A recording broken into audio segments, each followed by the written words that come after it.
چرا اینترنت مهمه؟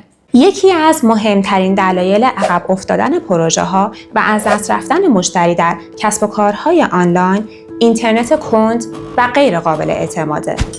وقتی شما فروش آنلاین دارین یا حتی فریلنسر هستین، با قطعی یا کندی اینترنت ممکنه چند فرصت کاری خوب را از دست بدین. هر یک ثانیه تأخیر در جواب دادن به مشتری گاهی باعث میشه مشتری از دست بره. دنیای آنلاین بر پایه سرعت و پاسخگویی ساخته شده. هر تأخیر یعنی یک امتیاز منفی. سرعت، پایداری و دسترسی 3 عامل اصلی موفقیت تو هر حوزه آنلاینه.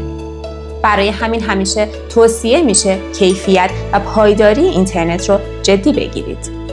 برای داشتن اینترنت پایدار با سرعت بالا و پشتیبانی حرفه‌ای با مبنا تلکام 1533 در ارتباط باش.